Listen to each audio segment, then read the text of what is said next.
What up, YouTube? I am Dom Knight. This is Night Talks, and we are back with another burning question. Alright, before we get into it, you know what we gotta do. Like the video, subscribe to the channel for more content. Alright, you know I'm trying to hit 100 subs by July. Go with some subs, my eyes on the prize, help me out. Alright, so today's question is, what is the most important thing in a relationship? Alright, so we're not going bull crap. We're just going to jump right into it. All right. So let's get into the education. All right. First things first, let's define a relationship. All right. Because everyone has a different definition of this, right? So this is what a relationship is: the way in which two or more concepts, objects, or people are connected, or the state of being connected. The state of being connected by blood or marriage. All right. My definition of a relationship. Relationship is you and another person. Doesn't have to be necessarily a man and a female. It can be two males, two females. It can be two, whatever they refer to themselves as. Doesn't matter.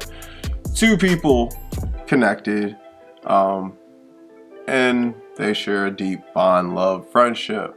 All right, and they're in a monogamous relationship, then it's probably physical as well. So that's just my definition of a relationship. Now obviously there's different types of relationships, but we're focusing on your traditional monogamous relationship in this one today. All right, so all my polyamorous people and all that other stuff, sit back on this one. All right, okay, so did a little bit of research for you like I always do. So joinonelove.org, they had a 5 most important things in a relationship. So let's get into them. Number 1, communication.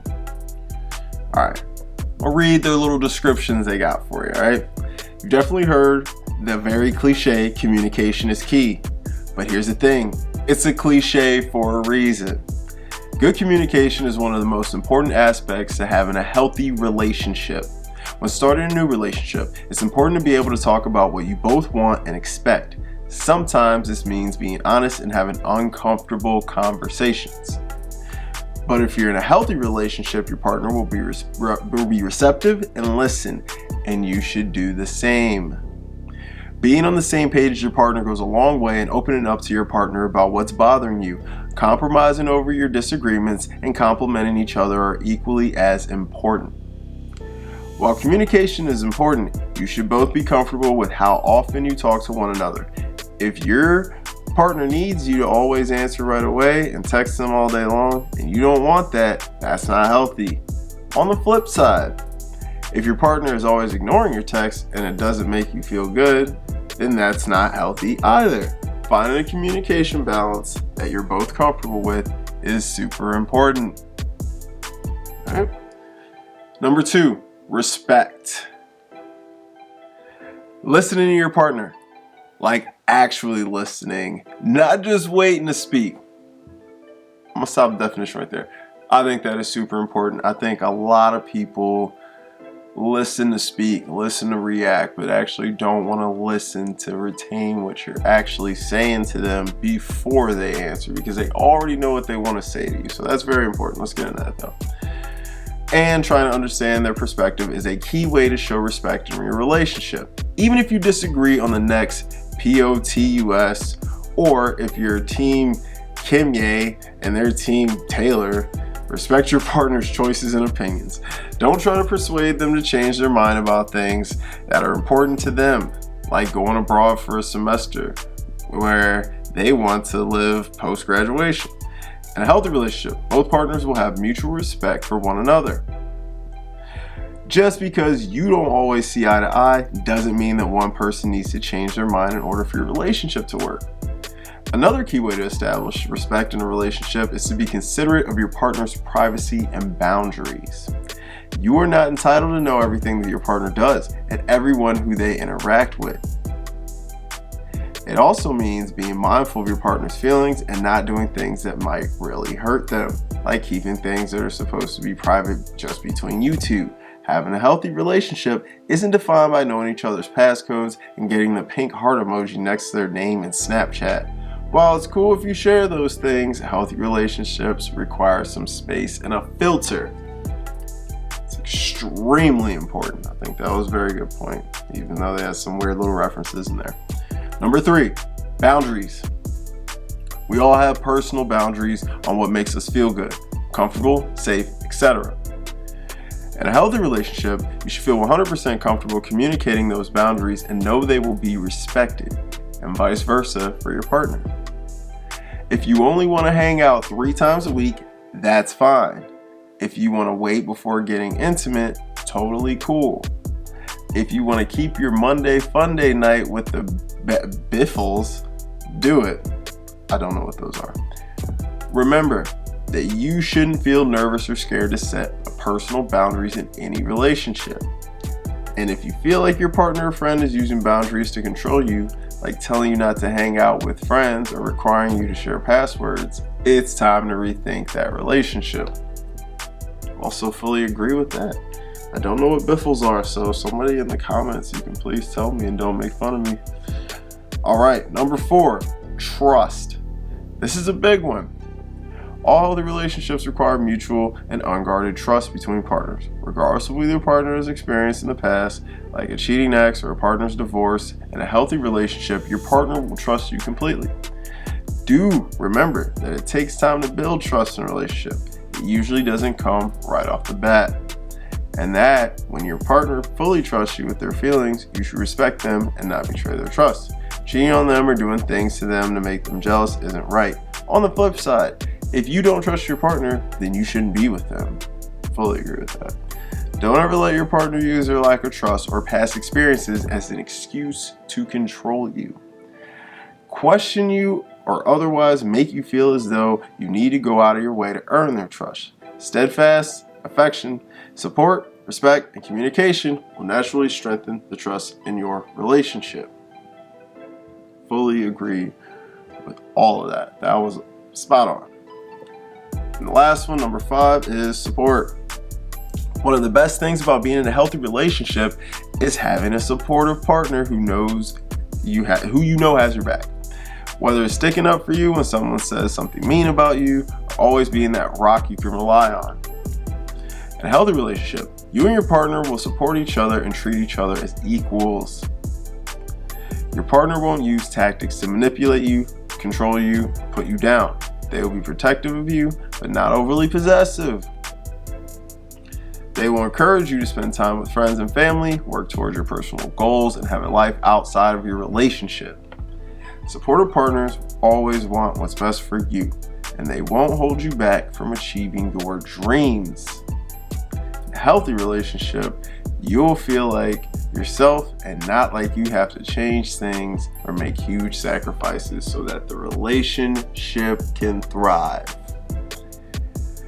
You know, support, that's a really big one. That's a really special one. That's major. Support is definitely something that I think makes a relationship very strong. I think it builds a really nice trust between you and your partner. But I did find this too on relate.org.uk. Alright? There is a popular belief that communication is the most important thing in a relationship. When couples come to counseling, they often say their problem is with communication, and that thing they want to fix about their relationship is their communication.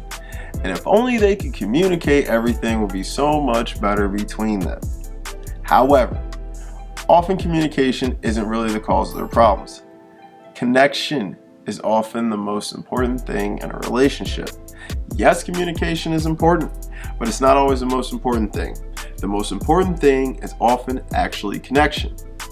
Connection is that feeling of being on the same team, of understanding each other, that inexplicable, warm, happy feeling of being in love and together. This concept is really important to get our head around because so often the key issue is what we are really fighting about.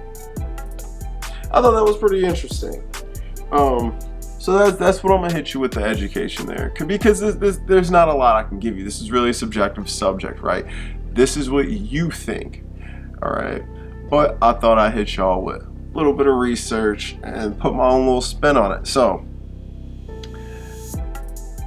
to answer the question, what do I think is the most important thing? Me personally, I do like that little snippet I just read about connection. I think connection is really important. I think in order to have a relationship that lasts, you need to have that connection beyond physical. You need to have that connection where you guys can just sit on the couch, watch TV, or not watch TV, and just talk, laugh, chill, whatever. If you guys can't just entertain each other with your personalities, that's not the partner for you. All right? I think that's extremely important. But to actually answer this question, I do believe that communication is the most important thing in a relationship. And I will tell you why. Communication, if it's there and it's strong and you're open, all the other issues can be worked out. And having good communication will tell you whether or not you should leave this relationship. If you're having issues or you're feeling some type of way, but you guys have a strong communication, then you should have no problems communicating to your partner that maybe this isn't the thing we need to do. Maybe we need to be seeing other people, whatever it may be. So, whether you have a good relationship, a bad relationship, if the communication is there shouldn't be too many issues, all right? But communication, if it's correct and it's strong, can help build trust. If you communicate certain things to your partner, they will understand you better, which can make them a better lover to you, a better friend to you. If you communicate things properly, you will just run into less bumps in the road. Because keeping each other aware of things causes less issues. And if you guys are healthy communicators and not screaming at each other and shouting at each other and calling each other names, you guys can probably overcome most obstacles that are thrown in your way. So, that is what I think. All right, that's been a fun one. I am Dom Knight. This is Knight Talks. Make sure you like the video, subscribe to the channel for more content, all right, and help me hit my goal. I will be back on Wednesday with a reaction, and I'll toss the socials right there for you right quick. Go follow me. All right, y'all. Peace.